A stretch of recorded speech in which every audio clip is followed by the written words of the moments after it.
trying to get the luck roll. It doesn't work out though, not with 1 HP. It's just not going to work, sadly. Oh, Maxstorm is going to get hit. The meteor is probably going to land here, I would assume. This is going to be very nasty. It's going to take a big chunk out of his unit value. He still has to play defensively. Sturm's units are just that strong. Here he's going for the com tower. He just can interrupt this with a battlecopter if he wants to. The question is, does he just want to commit an entire battlecopter to deny Maxstorm 10% firepower? Maybe he should. I don't know. I don't remember if he did or not. Find out. And yeah, I don't know why Maxstorm just sacked that unit. Did he maybe think that he would be able to? Did he maybe think that he'd be able to do something here? I'm not entirely sure. So, day 12 rolls in, ladies and gentlemen. He just captures yet another property and another one. 41,000 income to 23,000. This is starting to become a big problem. These are like income sums we usually see in high funds. And it looks like he just is going to deny this comp tower. There isn't really much Maxstorm can do to deny him this. And I do believe Deegis will be able to get his Meteor Strike if he wants. If he wants to sack enough units, he can get his Meteor Strike this turn. But I'm not entirely sure if he will. Let's find out. The Bomber actually goes this way now to threaten these units, forcing Maxstorm to build Empire in this vicinity.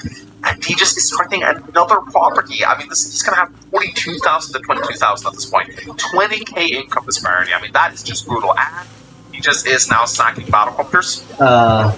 He definitely wants the Meteor Strike, and in it comes this. Oh! I mean, let's see how much damage that meteor did, shall we? 173,000. That's Kachi's combined unit value right now. The Meteor Strike comes in.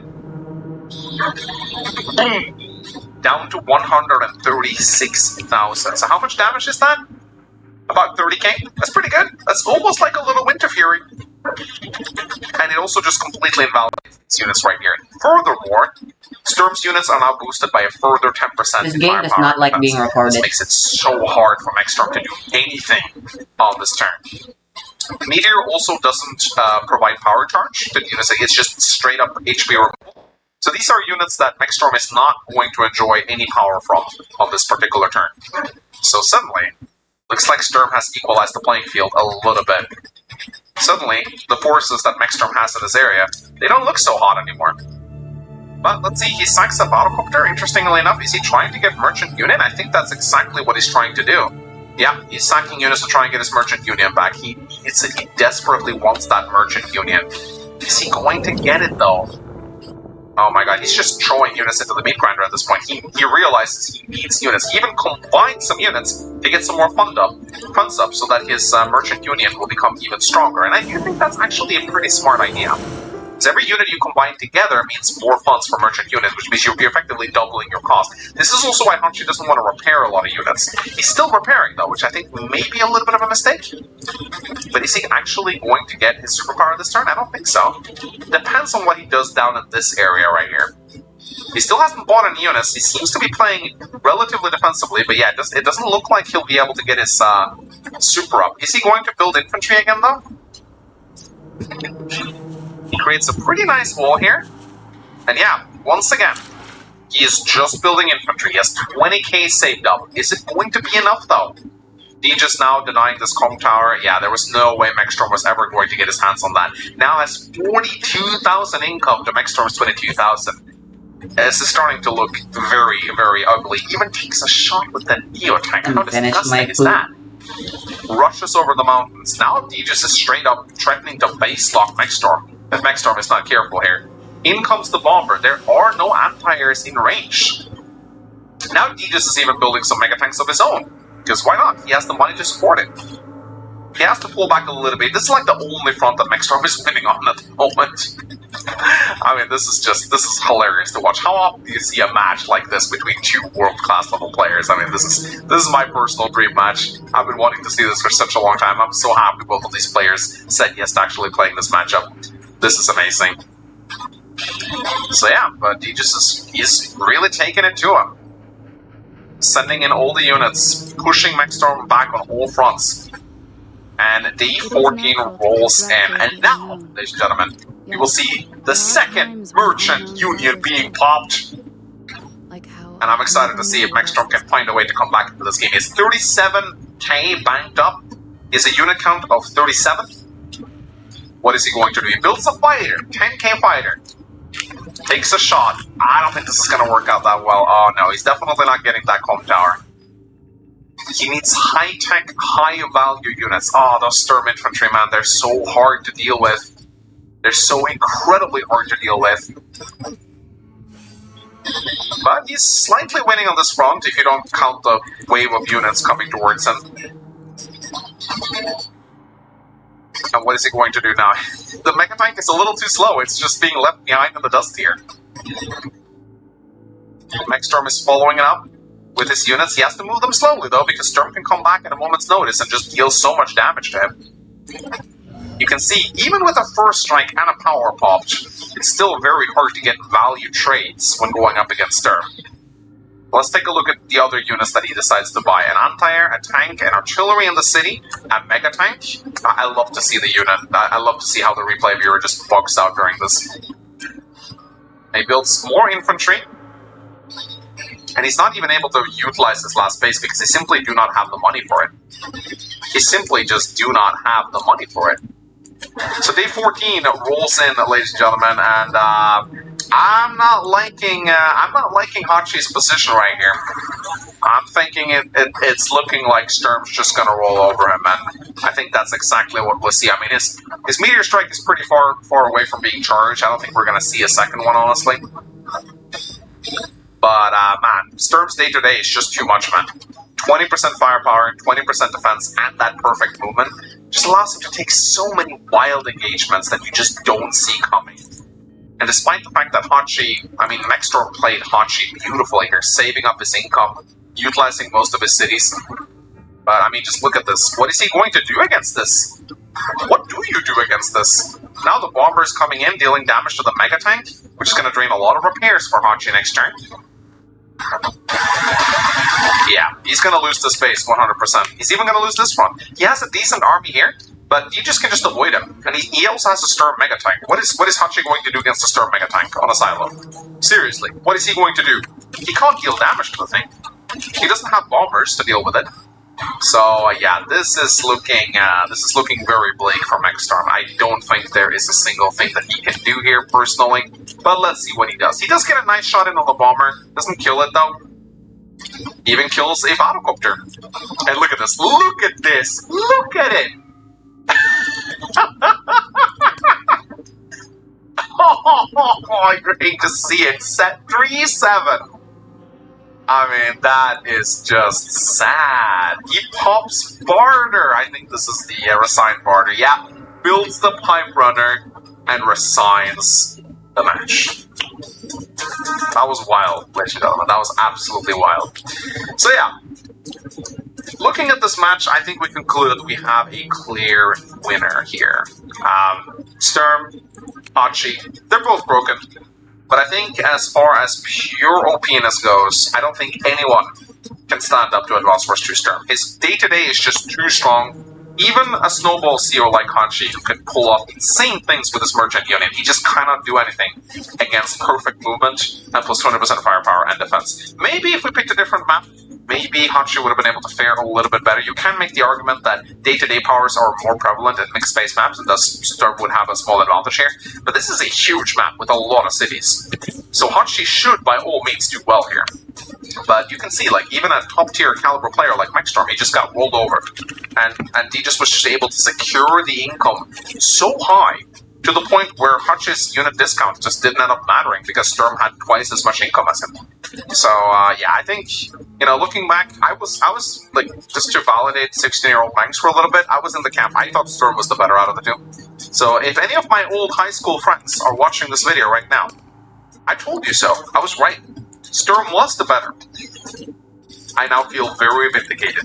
Ladies and gentlemen, let me know if you enjoyed this match, and if there's any other weird and wacky matchups you'd like to see being played by world-class Advanced Force players, leave them in the comment section below, and let me know what you think about this match. Do you think Sturm is truly stronger than Hachi, or do you think he just won because of the map? Maybe there's another map you'd like to see them fight on. I'm open for suggestions. Anyway, leave a like and a comment on this video. I really appreciate it. My name is Manx, and I'll see you lovely ladies and gentlemen next time. Bye-bye.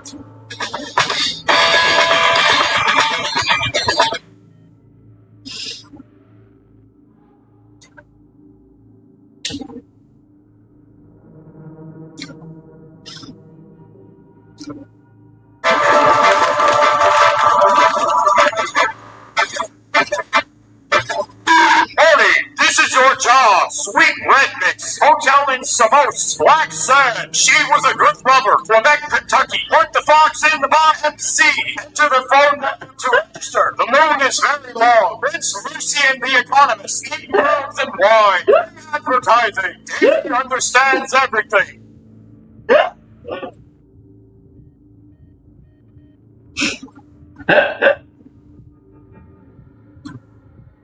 Sunbird's work, Mr. Kobe Chandler, Full Gardens. This is Mario's father. Father Mario. Problems. Sugar. Lucian was a woman. New shipping method. God is on the plane. Oh, 2022. Exchange wine for wine. Apple. Listen to foreign gin. More info. Smith's words are incomprehensible. Take it away. Do not use the plate. From Minneapolis to Ontario. Bread is a cup. What do you love? Pokemon Moral Cactus. CB Words is here.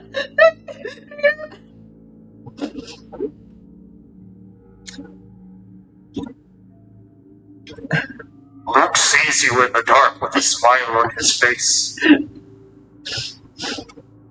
Demon Knowing System. The king ended the fall of his son. Alamer Library. Thank you. Jude Robot. Useful pictures. The humidity makes the milk noticeable. Small bank numbers. Megman is an African journalist.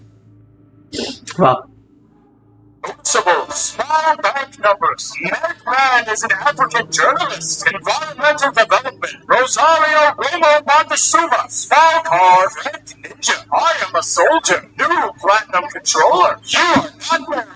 Ruben to the Egyptian clothes. Research group. Medicine for children. Dutch soda is a substance that reduces swelling. Take time to focus. Purchase. Lawrence Warren. Rebecca Pig. Number 3. Close the door. My name is Simon Bellman. Belmont House. The king is inside. It is the Book of Damascus. Monday. The vagina is funny. See, all right. If you were in the store or not.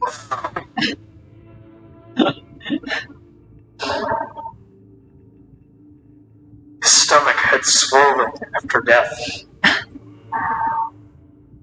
He started injecting cytokine. Steve and Alex won a glass of...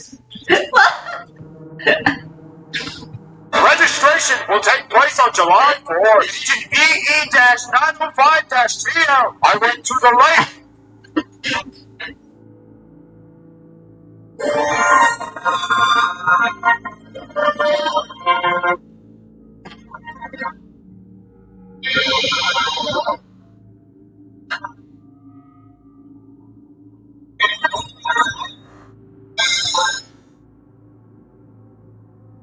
You know exactly what you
Oh, there's monsters. One with the sounds.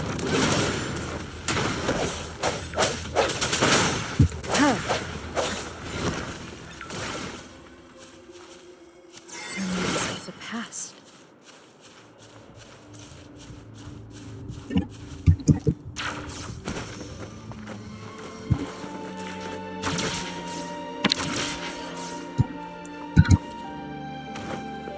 It's the missing half. We can piece them together now.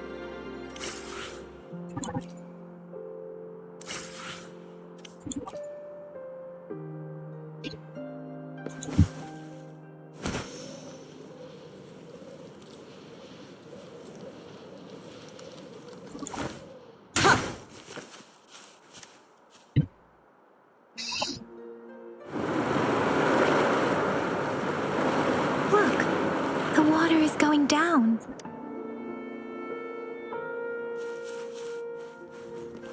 I have to go down the totally not at all suspicious hole. I can't believe...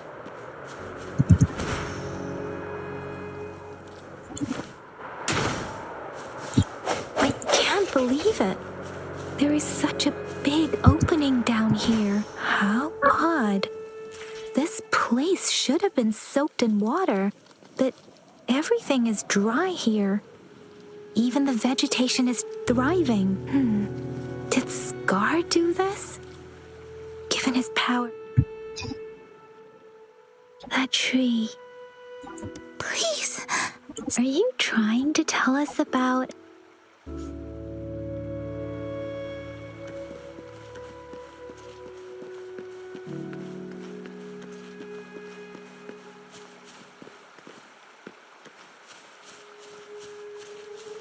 Where did it go?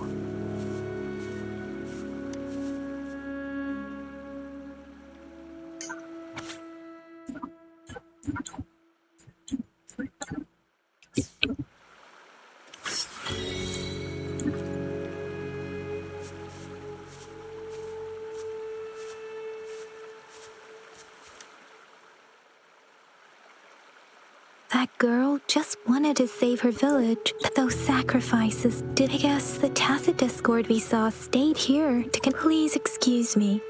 It's getting a bit too cold here.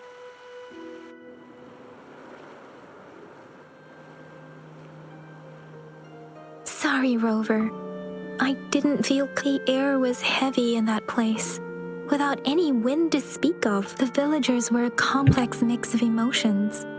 Hope. What was the diary's owner longing for? Was it the peaceful life she wanted?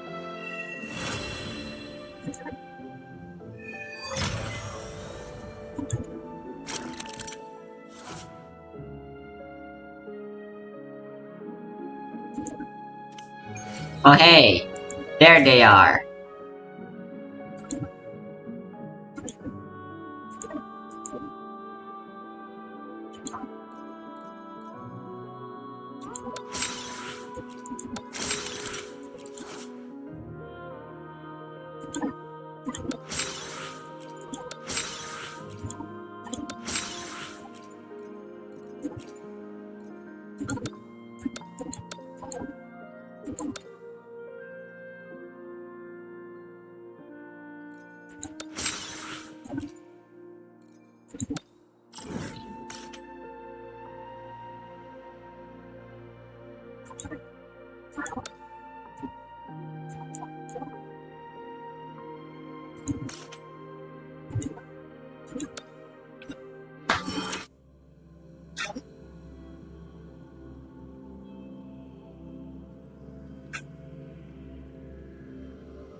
Epic.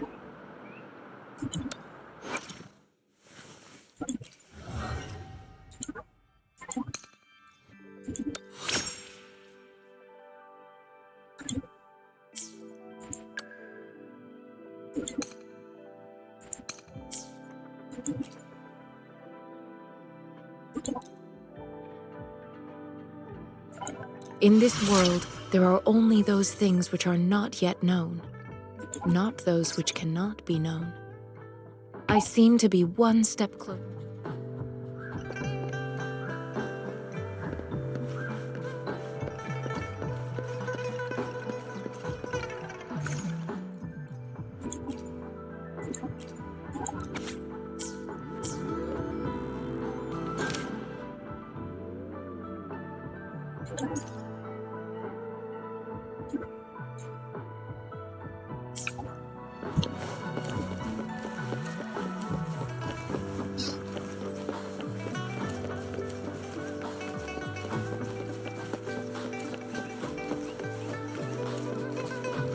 Wait, is this? This is somewhere else.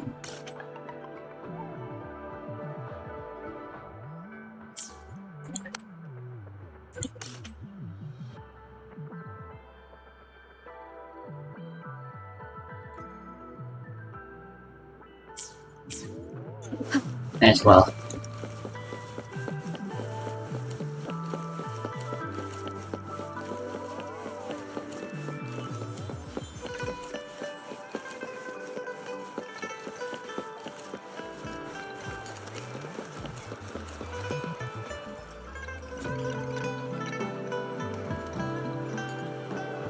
Please let me cook.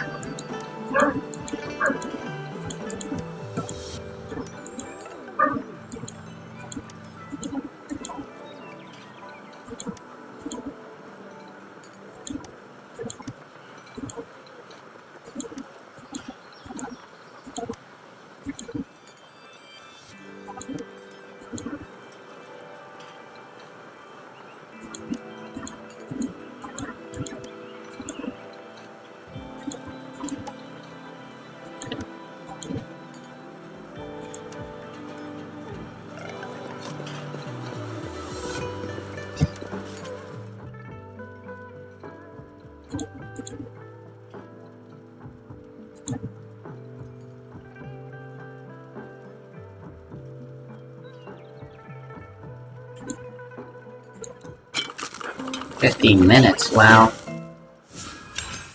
That is a very long time.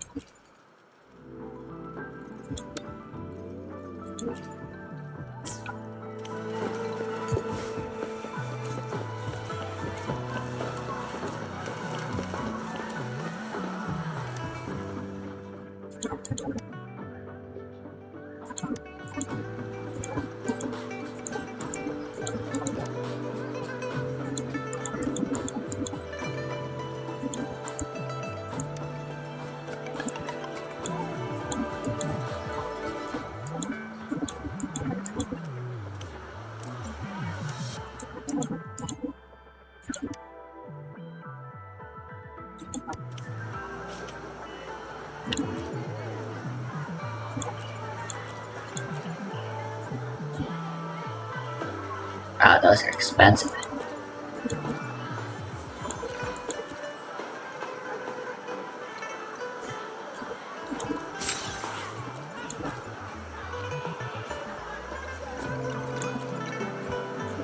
Very expensive.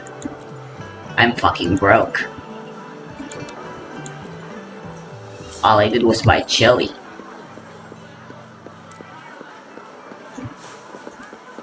Cherish every gain.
That was a sidetrack and a half.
That was awkward.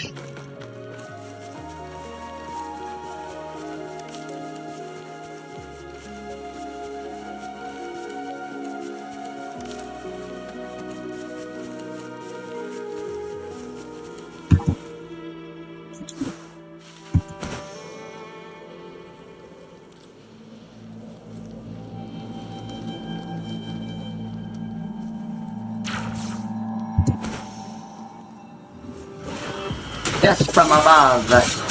One with the sounds. Oh, bring it on!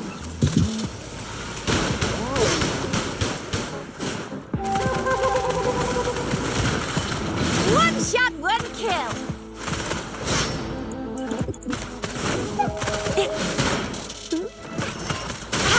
Close one!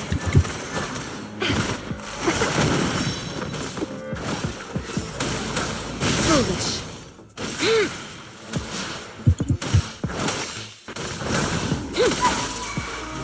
Swift and resolute. No hesitation. The hour is upon us. One with the sounds.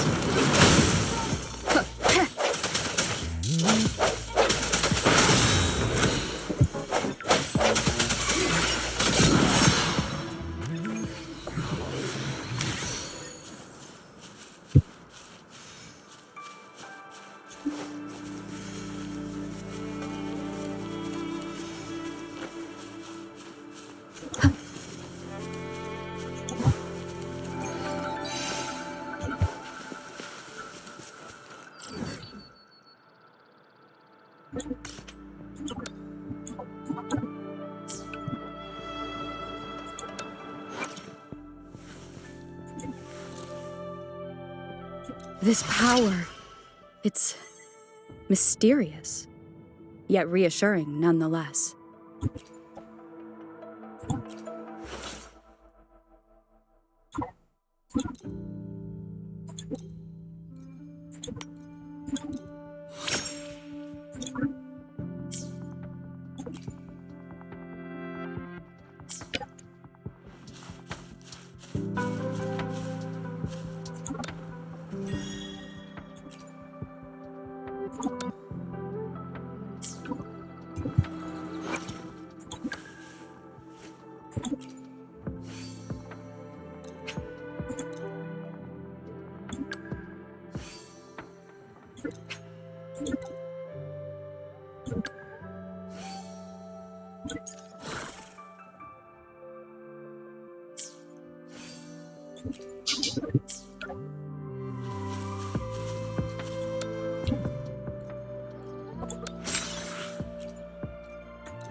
That's weird. Why would they put that in the... no, these aren't daily stuffs.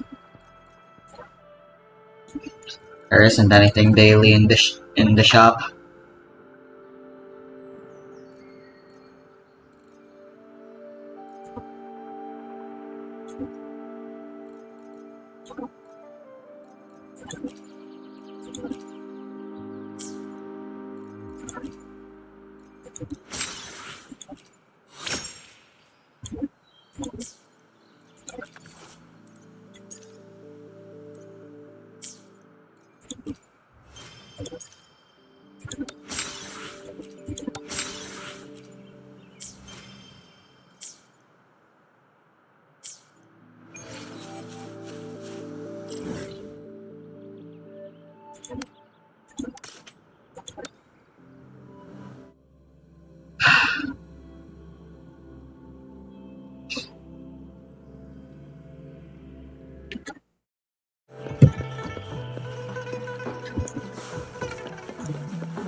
I got it's Chinese style top to bottom.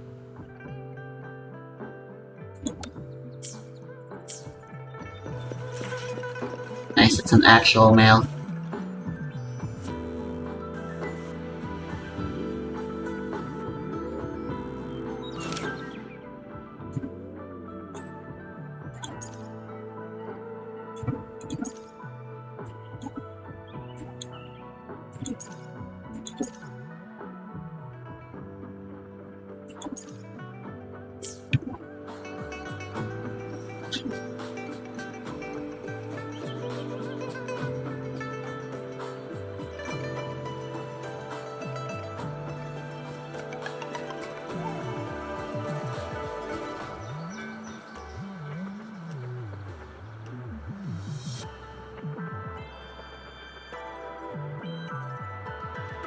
There's no denying that the Brawl developers made some of the most bizarre game design choices in this game. But even with that in mind, the title of this video implies something that should, theoretically, possibly mirror match. The Snake Ditto, but it's actually a positive matchup for only one of the players. So how does this happen? I'll be answering that question, and the many more I'm sure you'll have once I open this Pandora's box, in today's episode of Alternative.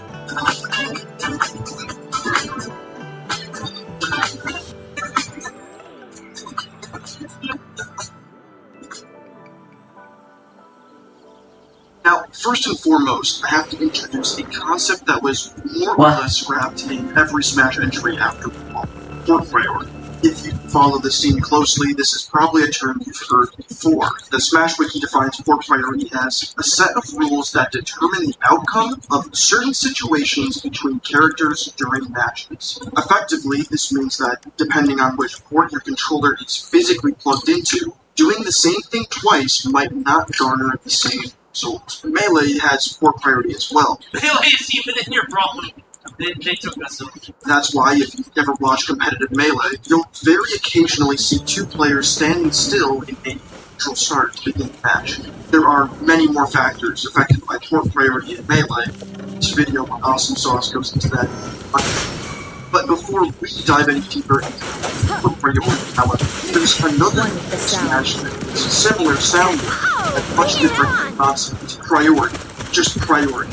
So, I know that's confusing. It's the difference between port priority and regular priority is that priority effectively checks to see which player is physically plugged into one or, and then usually performs things in order.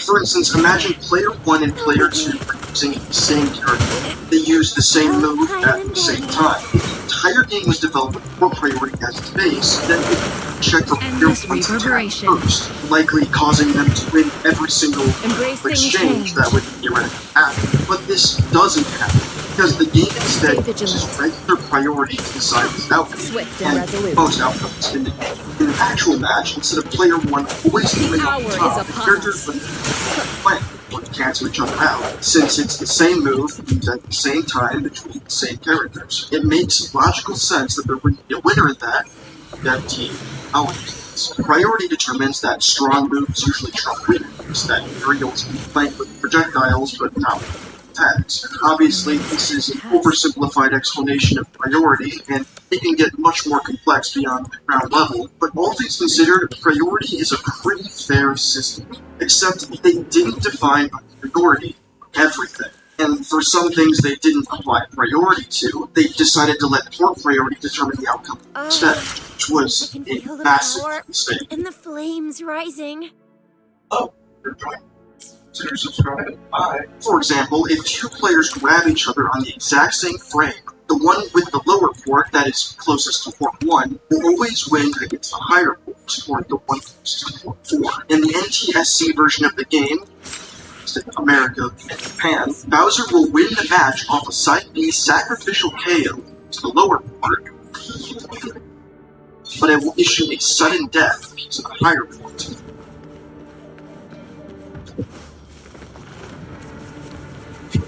If two players are using a character with a transformation, like Zelda or Pokemon Trainer, the lower port will always something I can do about this first, since the game loads the characters in the lower port. And if two characters try to pick up an item on the same exact frame, the lower port will always pick it first. And you're probably thinking, yeah, Scunch, that does not explain why the Snake matchup is uneven. And you're right, there is one more thing that priority affects, or rather, an exploitation that is possible. Something exclusive to Brawl called faux super armor. Now, normally faux super armor would be yours to keep. in-game. If you grab an opponent and then third player comes in and it's for the person you're grabbing and you at the same time, the player in the lower port gets hit by the attack and experiences the attack's knockback, while the higher port player gets put into a grab release animation instead. They still take the full damage from the attack, but in this instance, breaking the grab takes priority over knockback for the higher port, so they get sent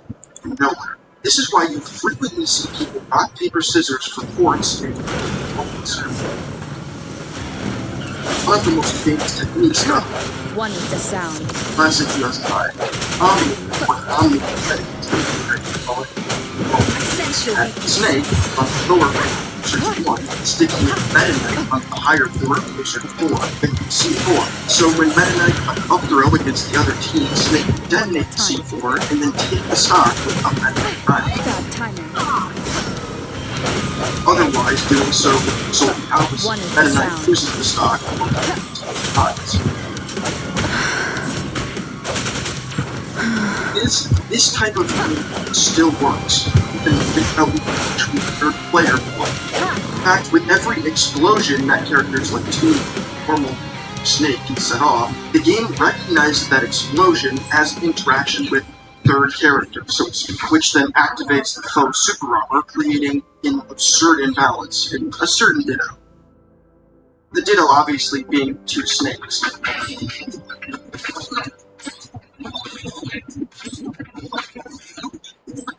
The player in the lower port will always get the full knockback of a grenade or C4 when stuck in the path. This can force the lower port player into a much more defensive playstyle, opting to wall out the opponent, as playing aggressively gives the opponent more opportunity to grab. Adding to this, Snake almost always has a grenade on hand.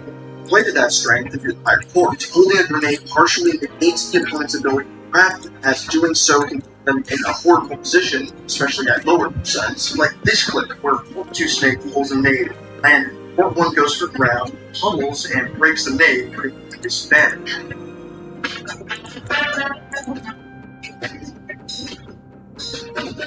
That's 67% from one nade, An and unexpected 5% stayed discovery. outright KO, which is a legitimate strategy.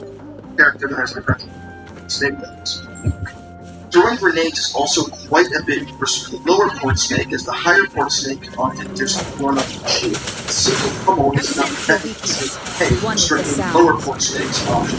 Further, Snake also has this infinite chain grab on every edge of the platform of the snake itself, countering an opponent constantly backing the snake's grab hitbox before they can act. Just to clarify, this is incredibly situational, but I felt like it was worth mentioning since one player having to play more offensively can often force them into more situations. And so all of this results in the Snake Ditto being unbalanced. The Snake can still do what So many it reds. both sides, but it limits the lower port's ability to run in and try to take space neutral. The one saving grace is that tournament organizers caught on to this. In a normal tournament, you can request rock, paper, scissors to determine who gets what port in the Ditto. Now, there's some debate whether this Ditto really is 60-40, 55-45, because realistically, top-level Snake Dittos just did not happen that often. Some say Snake's defensive options far outweigh the slight disadvantages provided by the port player. Personally, I think it boils down to playstyle and whether or not you actively try to exploit mechanics. But regardless of how strong you think both Super Armor is, this is still considered the matchup in Smash history where the Ditto is right. actually the only Ditto with enough of an imbalance that a special tournament rule set had to be implemented. Sure, core priority applies to Link's bombs, and probably a lot more in Smash with, say, items turned on. But in the end, nothing in competitive Smash history can quite be compared to the falls from the Snake Ditto.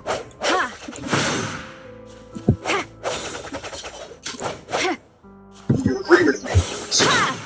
If it's better than that, or maybe worse than that, feel free to let me know. Thanks for watching, and for all the support on these last 3 videos. Please like and subscribe to the channel if you enjoyed the content, and as always, there is more stuff on. See you soon, guys.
with the sound. Oh, bring it on!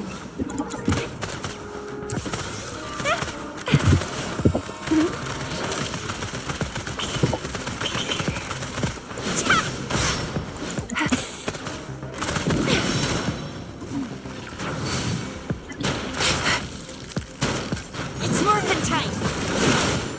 Flame on! Swift and resolute. One with the sound. The hour is upon us.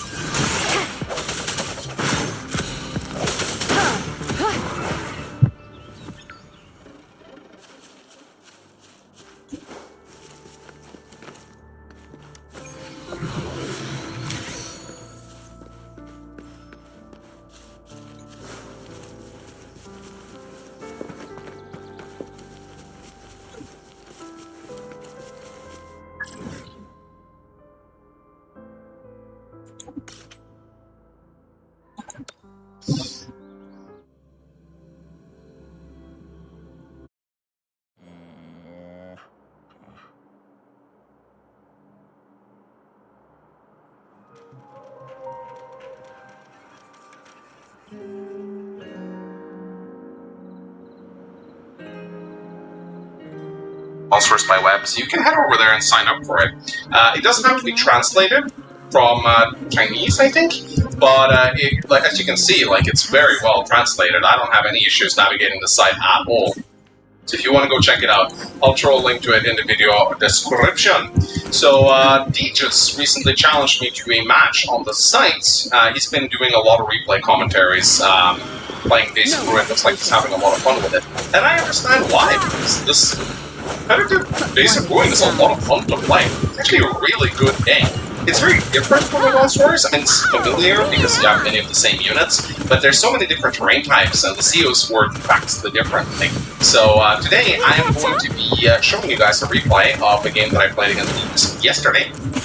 And I love the sound effects. I love how you can search for replays just by putting in player nickname like this. This site is just so much better. I'm sorry to say I don't want to crap on Advanced Wars by web, but man, this site is so well made. I can't get over how good it is. So yeah, me and Deejus, we played on a Fog of War map called Crazy 8, and it was a very enjoyable match. I specifically requested a Fog of War match because I love the Fog of War mechanics in Days of Ruin. So yeah, here it is, ladies and gentlemen. Whoosh. I'm personally going to zoom in a little bit. I just find that it gives me a better overview of the battle, so I'm going to be doing this. Even though it means I have to like drag the map up and down a little bit, I don't know, like I could zoom out and show you guys the whole map like this, but I just find that it's so small. I want to, I don't know, I just like being able to look at things in a little bit more closer detail. So yeah, this is Crazy 8, a very crazy spot here. War map. As I said, the Fog of War mechanics of Days of Ruin are very different to that of Advanced Wars by web. Every single city on the map hides your units, similar to a forest. So it's a big deal to reach a city first with an infantry to cap it, because it means that your opponent has to scout it out with another infantry before they get to interrupt it, which is a big deal. And that works for every single property, by the way, including your HQ, everything. You also have these like ruin tiles, which you can also hide units in. They're not as good as cities because they only give 1 defense. Cities give 2 defense in this game, by the way, not 3. So ruins are essentially just bad woods. Like, woods give 3 defense stars in Days of Ruin. So again, there's a lot of different things you gotta keep in mind. The rules are changed around a little bit. It's still a familiar game to play if you played a lot of Advanced Wars, but there are definitely big differences that you have to take into account. You have these comb towers right here. Comb towers in Days of Ruin actually gives you 5% firepower and defense, not 10% firepower, so they actually cancel each other out. So as long as each player takes 1 comb tower, you should be good. But as you can see, this map is very small. Like, the battle will take place in the middle here very quickly, so you have to be very careful. Enemies will reinforce a lot faster than you might think on this map. I was also not aware of this at first, but these are actually shoals. You actually walk over these and capture the airport. And you may also notice there's 2 different airports on this map. This is a temporary airport. Capturing these doesn't give you squad, okay? If you can't build air units on it. It just allows you to repair units. You can also build these if you build a rig in this game's version of the APC. There's so many So many different changes. So just don't do like me. I captured this airport immediately because I was like, oh, I want to go for 3 minutes. So this was like my first real competitive Days of Ruin match. So be nice with me, okay? Now let's go into the CO selection here. I'm guessing, judging by the thumbnail and the description of this video, a lot of you guys are going to be like, holy, it's colder? Isn't he like super broken? Well, Tinywars actually balances their COs, not by a lot. Most COs are the same, but Colder has been heavily nerfed. In the base game, he has like a 50% firepower and defense bonus on his CO zone. His CO zone is like 4 or 5 tiles wide. It's like insane. He heals 5 HP every turn. Like, it's absolutely unstoppable. No one can touch him. On Tinywars, they cut his powers in half, so his CO zone grants 25% firepower and defense, and it only heals HP every turn. So he is a lot more grounded on Tinywars. He's still a very scary CO to go up against, but he's not as scary. And I'm, of course, playing as my lovely little Rose Tabitha. I think she works exactly the same on Tinywars. Yeah, she only gets her CO zone affecting her CO units, only single unit, but that unit gets a whooping 60% bonus to firepower and defense, 80% if you count the fact that the unit that she forwards ranks up to level 3. So normally you'd think, my god, 80% defense, you can't kill that. Well, in Days of Ruin, the defense calculation is a little bit different. Firepower actually counteracts defense in this game, so if someone has 80% extra firepower, it actually cancels out the 80% defense, so it doesn't stack the same way it does in Advanced Wars 2, it's a little bit more balanced. But yeah. So, yeah, crazy match, crazy 8. Tabitha versus Colder. Should be a pretty entertaining match. So let's get going. Now, on this website, for whatever reason, you have to let the replay autoplay if you want to get the full experience. But you can set in like a built-in delay in between each turn, and I found that 700 kind of works for me. So, without further ado, ladies and gentlemen, let's get started. Boosh. And yes, it even plays the themes. So, because I'm zooming in, I'm going to have to like drag the mouse down a little bit. Hope you guys don't mind. So yeah, here you see my first mistake. I go for the temporary airport because I'm an absolute idiot. Because I'm like, oh, well, it's an airport. I guess I should capture it all. So yeah, he just does not do that. He's played a couple games already. He knows not to capture temporary airports. So one thing that I find very entertaining about Days of Ruin, and one thing that I find very interesting about Days of Ruin, is the fact that you have 3 different types of infantry units instead of just 2. I'm you really smart. And you have bikes. For the first few turns, me and DJs are just going to build infantry because it's all we can afford. But you can also build bikes, which are faster infantry. I'm just gonna shoot.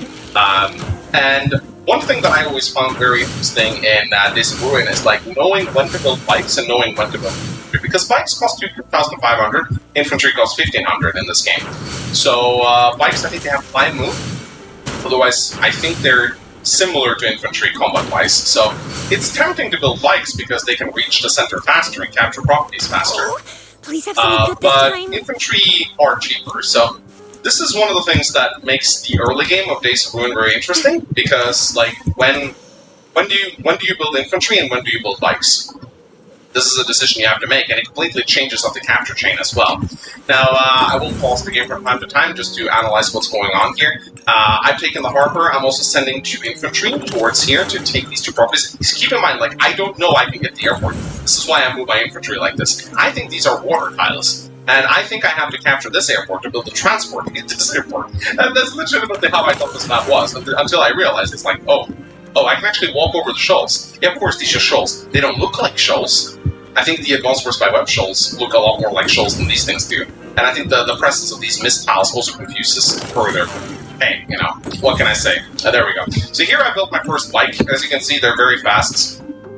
Yeah, they have 5 move. They are slowed down by woods and wasteland, though.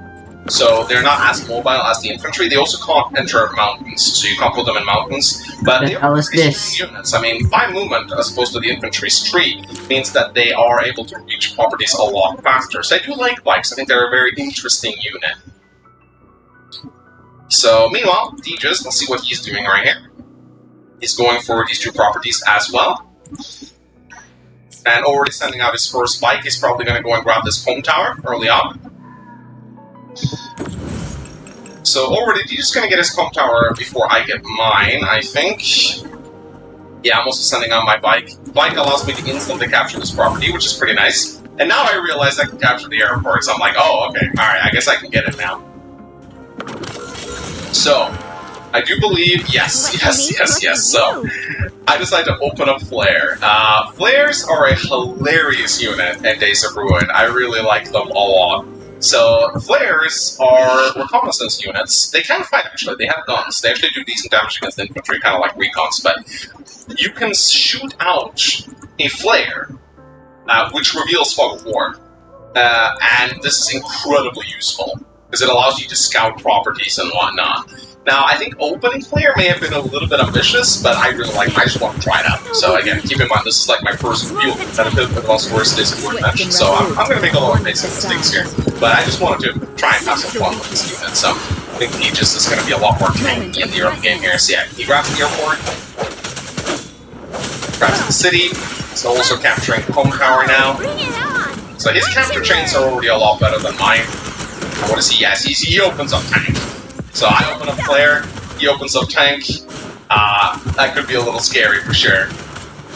So here I start capturing my my home tower. I grab this city right here, send up my bike. Keep in mind that this is a hiding place. These are ruins, so you can hide your units here. My idea is to put the Flare in this ruin right here, so that I can hide it and shoot out flares to reveal Aegis. So of course, flares will run out of ammo fairly quick. They only have 3 shots, and that's like every time they shoot out a flare, they lose an ammo. So ideally, you want to keep flares in cities where they can be constantly resupplied. Otherwise, you're going to have to pull them back at some point. But yeah, move my flare down here. Grab my airport finally, like an idiot. Capturing my temporary airport first, what an absolute noob. And I too open up a tank right here. So the idea here is to put Tabata into a tank. This is I was contemplating maybe putting her inside a recon and trying to harass Aegis early on, but he can just shut that down with the tanks. I don't really see the point in that. So instead, I open up tank. The idea is I'm going to put Tabata into the tank and harass Aegis pretty heavily with an 80% firepower and defense tank in the middle here. Anyway, let's see what Aegis decides to do. So he gets supplied. Finishes capping his home tower, and yeah, loads the CO unit into the tank. So here, you can see the CO unit in action. His CO unit is 2 tiles wide. It can grow up to 4 tiles wide. Actually, no, not colder, because he doesn't have a CO power. Any CO that has a CO power, not every CO has a CO power in this ruin, but every CO who does have a CO power can grow their zone by an additional 2 tiles by taking engagements inside this zone right here. So any unit that's inside this zone gets a 25% bonus to their firepower and defense. It's a very strong zone. I don't get this. My CO unit only affects the CO itself. Or my zone only affects the CO unit itself, so Aegis definitely want to take advantage of the zone. Not only that, it also resupplies. It will cost him funds though. It needs to be careful. It will drain his funds, so you can't mess up his build order. But let's see what it decides to do. This HQ also allows you to board in your CO unit, and you will see Aegis takes great advantage of this later on. So here we go. I loaded my CO unit, moved Tabata down. Probably should have moved her over here, honestly, and I get trapped. But now I do have my flare in position. And I also start capturing the city right here. So this flare is sitting pretty comfortably here. It allows me to, I think the flare has a range of, let's see, I think it can shoot out the flare up to 4 tiles, I think, and it affects like a missile-sized area, similar to the CO zone right here. It allows you to reveal, so it's a very strong unit. And this tank right here, if I can attack just a CO unit, that's really good. If your CO unit is killed, then your CO just retreats, and you have to wait a full turn before you can board the CO into another unit. Or you don't have to wait a full turn, you have to wait until the next turn. If you lose your CO unit, then you can't board it in the same turn you lost it. You have to wait until next turn to load it in. So whoever manages to kill the opposing player's CO unit is usually at a pretty big advantage. You also lose any power charge that you might have had. Yeah, I build an anti-air immediately, because as you can see, these airports are very forward right here. And I realized that since I'm capturing my airport, it means that Aegis is probably capturing his as well. As you can see, battlecopters are going to be able to reinforce the area over here, so I thought getting out an anti-air here was absolutely essential. So, his turn rolls in. He starts capping the properties on his left side, and yeah, in comes the CO unit immediately, and as you can see, it deals a tremendous amount of damage. However, he did also place himself, he placed himself exactly out of range of my CO unit, which was very annoying. If I had my CO unit here instead, what I could have done is I could have moved Taba down to the city and struck his CO unit. So I was kind of sad about this. I was like, oh man, I wish I hadn't done that. If I just put it here instead, I would have been in a much better position. And of course, Aegis also guards his own unit like this. So, yeah, that was a little bit upset about that. And also keep in mind, he's also keeping his bike within his CO zone, meaning that, like, this now has 25% additional defense in addition to the 20% defense it gets from the cities. I don't think I can actually kill this in 2 shots, so very smart by Aegis here. He realizes that if I get to kill the unit, then I probably have a CO unit that can come and take the shot. However, you'll see something very strange happening on my turn. Right, so my turn rolls in, and so there we go. So what happened here? So first I used the flare to reveal the city, to reveal the units around here, and then I attacked with my tank. Now, I was very shocked because the combat forecasts Every game. told me that I would be doing 150% damage to this unit. So I was like, okay, 150% damage, that's an insta-kill. But then I only dealt 9 HP of damage to it. It turns out that tower compilations do not show CO zones, even if you can see the CO unit. And this kind of makes sense, because otherwise you'd be able to tell that the unit is within a CO zone. But you have to be wary of this. The game actually lies to you. It shows you 150% damage, but it how many doesn't factor things in there? the 25% defense gain from the CO zone.